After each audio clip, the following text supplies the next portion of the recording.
नमस्कार। आज हम इतिहास की किताबों के एक ऐसे पन्ने को पलटने जा रहे हैं जहां अक्सर बहुत कम रोशनी पहुंचती है। बात होगी 19वीं सदी के भारत की और एक ऐसे विद्रोह की जिसने ब्रिटिश हुकूमत की नींव हिलाने की कोशिश की थी, कोल विद्रोह। हमारे पास जो दस्तावेज है वे इस पूरी कहानी के टुकड़ों को हमारे सामने रखते हैं। मतलब एक चिंगारी कैसे भड़की, कौन लोग इसके पीछे थे और फिर इसका अंजाम क्या हुआ। आज हमारा काम इन टुकड़ों को जोड़कर पूरी तस्वीर को समझना है। और ये समझना इसलिए भी जरूरी है क्योंकि ये सिर्फ एक लड़ाई की कहानी नहीं है। ये हमें सिखाती है कि जब लोगों से उनकी जमीन, उनके जीने का तरीका, सब कुछ छीना जाता है तो क्या होता है। ये विद्रोह कह सकते हैं कि ब्रिटिश राज के खिलाफ आदिवासियों के गुस्से की पहली बड़ी आवाजों में से एक था। और हम ये भी देखेंगे कि इस आवाज ने अंग्रेजों को अपनी रणनीति बदलने पर किस तरह मजबूर कर दिया। ये कहाँ और कब भड़की? हमारे पास जो जानकारी है वो हमें खास तारीख और जगह पर ले जाती है। 11 सितंबर 1831, छोटा नागपुर का सोनपुर परगना। परगना मतलब हम कह सकते हैं कि उस समय का एक प्रशासनिक जिला। जी बिल्कुल। यहाँ के कोचाई और तमाड़ कुमांग नाम के 2 गांवों से ये आग फैली। और मकसद दस्तावेजों में साफ लिखा है, अंग्रेजी राज से मुक्ति। कोई घुमाव फिराव नहीं, एकदम सीधी बात। और यही सीधी बात इसे खास बनाती है। यहाँ दिलचस्प बात यह है कि इस विद्रोह का जो मूल कारण था वो कोई राजनैतिक महत्वाकांक्षा नहीं थी, जैसा हम अक्सर राजा महाराजाओं के विद्रोह में देखते हैं। अच्छा। हाँ, इसकी जड़ में था भूमि संबंधी असंतोष। अब ये सुनने में थोड़ा किताबी लगता है, लेकिन इसका असली मतलब बहुत गहरा है।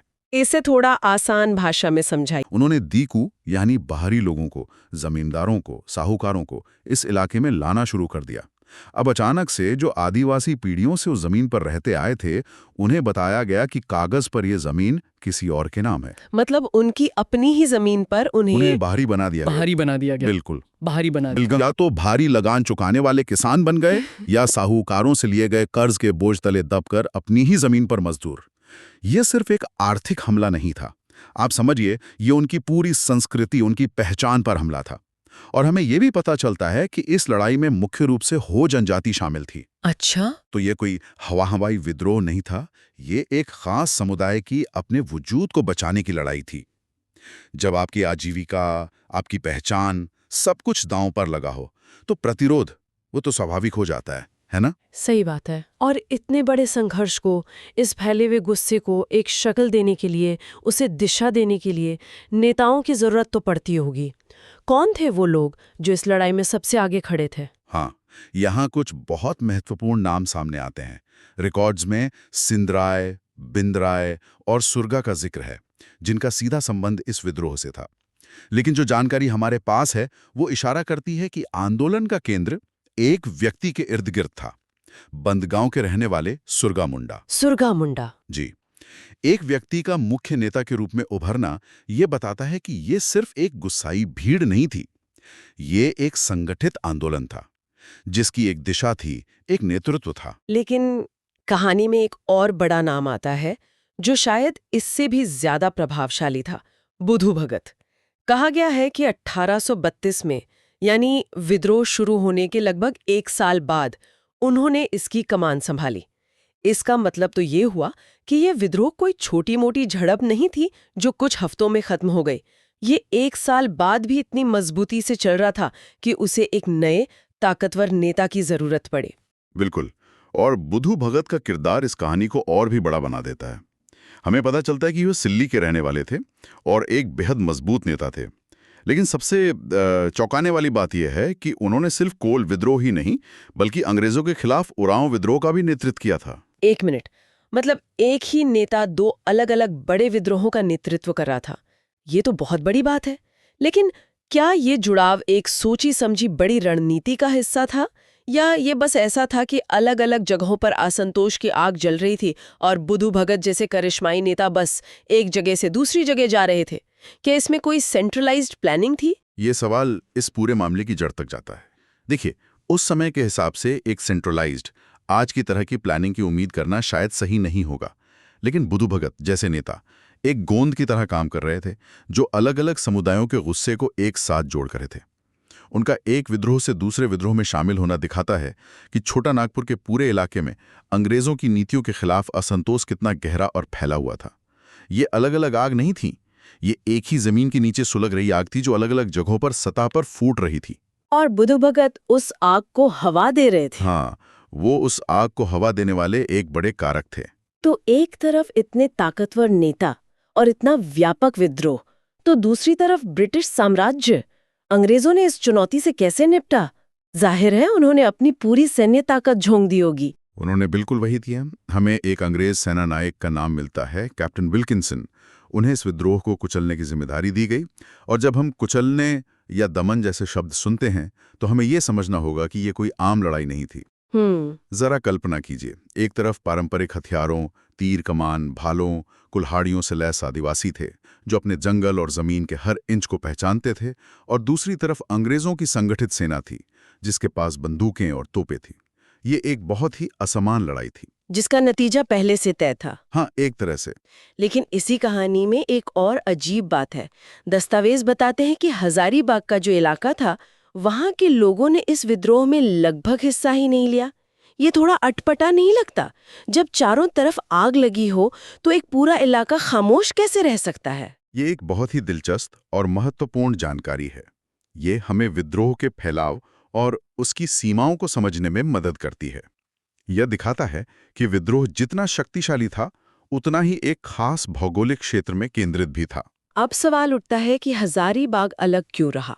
स्रोत इस पर खामोश है, लेकिन इतिहासकार कुछ अंदाजे लगाते हैं। जैसे कि हो सकता है कि वहां के स्थानीय शासकों और अंग्रेजों के बीच के समीकरण अलग हो, या शायद उस इलाके में दीखू यानी बाहरी जमींदारों और साहूकारों का दखल उतना ज्यादा नहीं हुआ था जितना छोटा नागपुर के दूसरे हिस्सों में था। कारण जो भी हो, ये हमें याद दिलाता है कि आदिवासी प्रतिरोध कोई एक जैसी चीज नहीं थी। हर इलाके की अपनी अलग कहानी थी, अपनी अलग मजबूरियां थीं। ये उस समय की जटिलताओं को दिखाता है। तो विद्रोह को दबा दिया गया। क्या कहानी यहीं खत्म हो गई, या इस जबरदस्त टकराव के कुछ लंबे समय तक टिकने वाले परिणाम भी हुए? क्योंकि इतनी बड़ी आग लगने के बाद जमीन वैसी नहीं रहती, कुछ ना कुछ तो बदल ही जाता है। आपने बिल्कुल सही कहा, जमीन बदल गई, और इस बार कागज पर भी बदली। विद्रोह के बहुत बड़े और स्थायी परिणाम हुए। ये विद्रोह अंग्रेजों के लिए एक वेकअप कॉल था। उन्हें समझ आ गया कि इस इलाके पर पुराने तरीके से शासन नहीं किया जा सकता, और इसी का नतीजा था कि 1833 में विद्रोह के कुचले जाने के ठीक एक साल बाद एक बिल्कुल नए प्रांत का गठन किया गया, जिसका नाम था दक्षिण पश्चिम सीमांत agency, south west frontier agency. ये तो बहुत बड़ा प्रशासनिक फैसला है। मतलब अंग्रेजों ने मान लिया कि उनका पुराना सिस्टम फेल हो चुका था और अब इस इलाके को संभालने के लिए एक खास नए तरीके की जरूरत है। बिल्कुल, ये एजेंसी बनाना सिर्फ एक प्रशासनिक बदलाव नहीं था, ये नियंत्रण का एक नया, ज्यादा कुशल मॉडल था। अंग्रेजों ने विद्रोह की आग को पहले ताकत से बुझाया और फिर उस राख से एक ऐसा सिस्टम बनाया जो भविष्य में चिंगारी को भड़कने ही न दे। उन्होंने महसूस किया कि इन आदिवासी समुदायों के मुद्दों को पूरी तरह नजरअंदाज करके शासन चलाना असंभव है।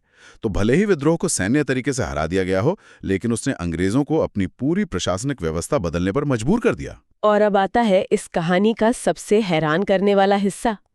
इस नई एजेंसी का मुखिया, इसका पहला एजेंट किसे बनाया गया होगा? दस्तावेजों के मुताबिक ये जिम्मेदारी दी गई कैप्टन विल्किंसन को। एक मिनट, क्या आप कह रहे हैं कि विल्किंसन वही अफसर जिसने विद्रोह को बेरहमी से कुचला, उसी को उस इलाके का पहला एडमिनिस्ट्रेटर बना दिया गया?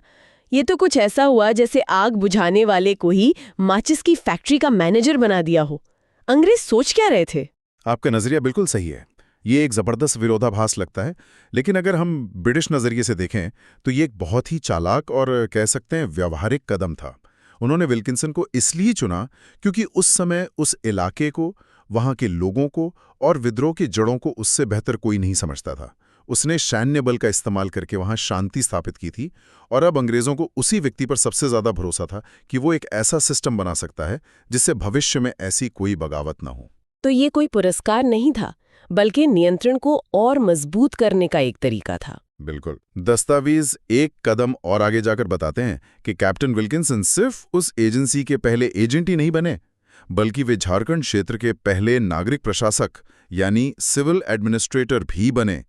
ये सैन्य नियंत्रण से नागरिक नियंत्रण की तरफ एक बदलाव था, लेकिन नियंत्रण का धागा उसी व्यक्ति के हाथ में था जिसने पहले बंदूक का इस्तेमाल किया था। ये अंग्रेजों की रणनीति थी, पहले ताकत दिखाओ और फिर एक ऐसा सिस्टम बनाओ कि दोबारा ताकत दिखाने की जरूरत ही ना पड़े। तो आज की इस बातचीत को अगर हम समेटें तो कोल विद्रोह की एक बहुत ही साफ तस्वीर उभरती है।